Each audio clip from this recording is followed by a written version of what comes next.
Esto no es un podcast, es una invitación a pensar en cómo somos. A Contracorriente, un espacio para mirar la cultura desde todas las aristas.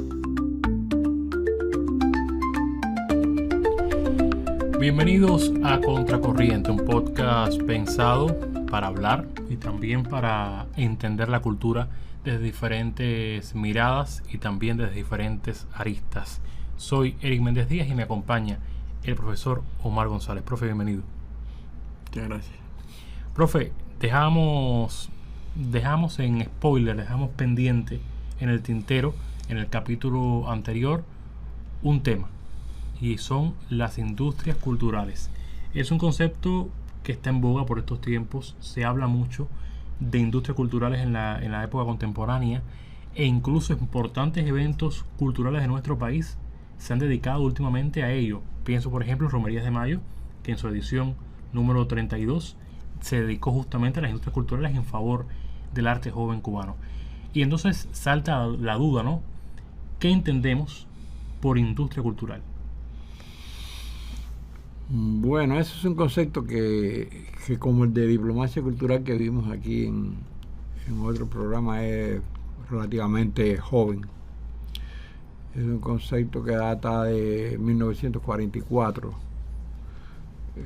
Ahí en la etapa esa de la guerra y de la posguerra, cuando lo que es la escuela, se conoce como la escuela de Frankfurt, emigra prácticamente toda a distintos países, principalmente Estados Unidos, y Theodor Adorno y Mark Horkheimer emigran a Estados Unidos y escriben un ensayo no muy extenso que titularon Industria Cultural. Hablaron del iluminismo y del misticismo de las masas. Y ahí ellos desarrollan la tesis de que después Walter Benjamin va a desarrollar o ampliar de una manera, a profundizar mucho más de la reproductibilidad mecánica de la obra de arte. Ahí eso entra en el concepto de todo lo que son los originales múltiples, la reproducción de la obra de arte. Ya con un carácter industrial, ¿no? La obra de arte inicialmente, como se conoce, tenía un carácter único. Y el libro le da a eso una dimensión también múltiple. Otras formas de socialización de la cultura le dan a eso también un carácter múltiple, lo hacen masivo, pero no tenían no había alrededor de ese fenómeno una teorización como la que Adorno y Horkheimer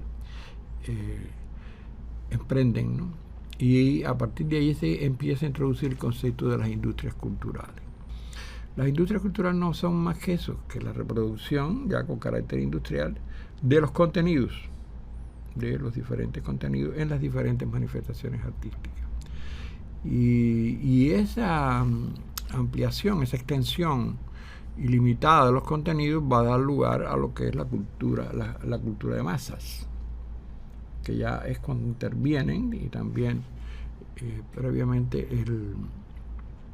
en los medios masivos de comunicación. El principio fundamental de las industrias culturales es que están asociadas a la ley fundamental del capitalismo, a la reproducción del capital y la acumulación del capital, de la ganancia. Por eso se habla de ese carácter industrial. Las industrias culturales no es un concepto que se aviene muy bien, de una manera coherente, orgánica, natural, con el socialismo, sino es un concepto que parte de esa realidad. Adorno le dedicó a eso mucho. Ambos fueron muy, muy críticos, partieron del estudio del nazismo que hacía el nazismo con la cultura, con la manipulación de la cultura mediante los medios, valiéndose de los medios, y que hacía en Estados Unidos el capitalismo. Y estudian el fenómeno de esto en Estados Unidos, que llegó al paroxismo. con las industrias verdaderamente culturales, con Hollywood, que va a irrumpir, con la propia radio, con el disco, con la industria musical, con la industria de la reproducción en las artes gráficas, en las artes visuales, con todo, porque lo que va a entrar ya en el concepto de industrias culturales cada vez se va ampliando más. Aparece el fenómeno de la cultura de masa, que es condicionado por los medios, pero también va hacia la economía cultural. Y la economía cultural incluye, por supuesto, las industrias culturales. Pero aparece un nuevo concepto que aparece en Inglaterra, que es un concepto aún más reciente, en los años 60, que es el concepto de las industrias creativas, que la UNESCO se apropia de él, lo ha hecho suyo hasta cierto punto, ¿no? Porque en la UNESCO no hay tampoco una coincidencia plena de todos los estados con respecto a la nomenclatura que se está utilizando. Pero ya las industrias creativas incluyen a las industrias culturales. Es linealmente como debe ser, ¿no? Como la academia lo reconoce. Y las industrias creativas dan también paso a la economía creativa, que incluye a todo. Pero ya la economía creativa va a incluir no solo, hay una diferenciación que se insiste mucho, y es que la industria cultural es la producción seriada, la producción amplia, las editoriales, las disqueras, la industria cinematográfica, todo eso, también. Y que la industria creativa es la producción individual, la que no media ese proceso de socialización de la misma manera, y que está más reducida al individuo, al creador,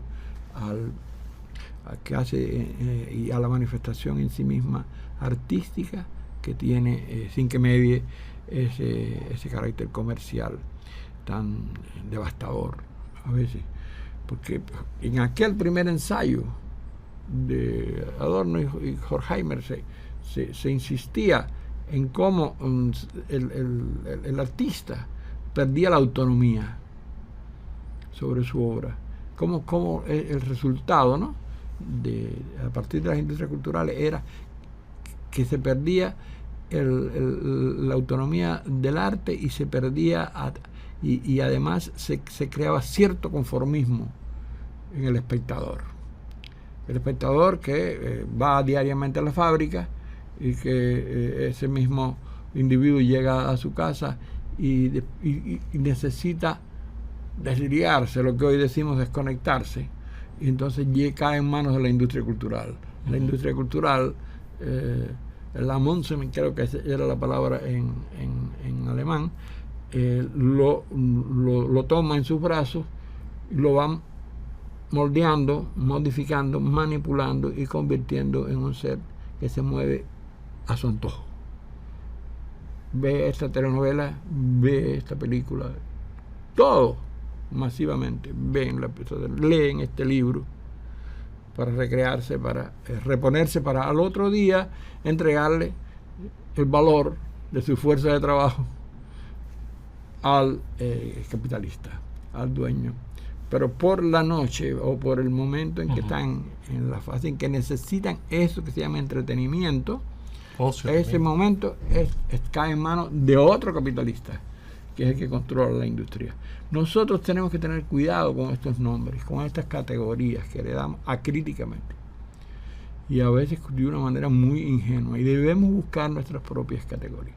Yo creo que las industrias creativas le dan, la economía creativa le da un poco un sesgo un poco menos vulgar, menos burdo el fenómeno de la cultura.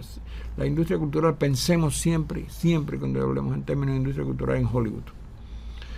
Pensemos que es lo que más conocemos. Hoy en Internet eso ha alcanzado límites siderales, ¿no?, con lo que se difunde a través de las distintas plataformas. E incluso estas industrias culturales también contribuyen de una u otra manera a la colonización, y hacernos pensar y ser lo que nos muestran esos productos. Y creo que es un tema que viene también pronto a dialogar dentro de nuestro episodio. Eso crea el escenario, eso va al escenario directamente. Ahí es donde se va a producir. Y estas no son herramientas, estos son plataformas verdaderamente donde mecanismos que actúan directamente que actúan con eso. Una violencia. Adorno también hablaba de la violencia. Adorno es un filósofo, y trabaja mucho la sociología de la cultura, un filósofo, un pensador que resulta polémico en algunas de sus aristas. Las fuentes nutricias de la escuela de Frankfurt, como se saben, son Marx, Hegel y Freud. Entre ellos estaba Benjamin, como dije, Adorno, Horkheimer, Marcuse, Habermas. Estaban distintos filósofos, distintos pensadores con distintas orientaciones. Pero todos hicieron con eso una simbiosis. Y en algunos casos eran más marxistas, como el caso de Benjamin, o en el caso de no. Pero ellos insisten mucho en ese tema. No llegan a plantear los términos de la colonización cultural, pero sí lo esbozan, lo dicen, se infiere, inducen a arribar a ese concepto que van a desarrollar después otros pensadores, sobre todo de este lado del mundo, ¿no? En América Latina.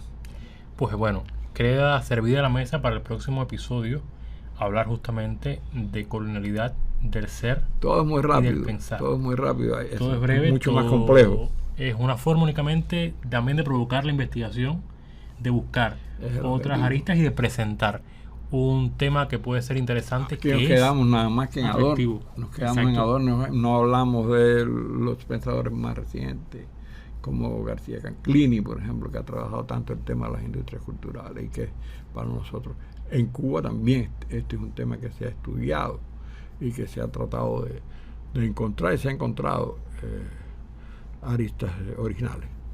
Pues bueno, tenemos tiempo para hablar de todo eso en una próxima oportunidad aquí, para seguir hablando, pensando, entendiendo la cultura de esta forma, a contracorriente.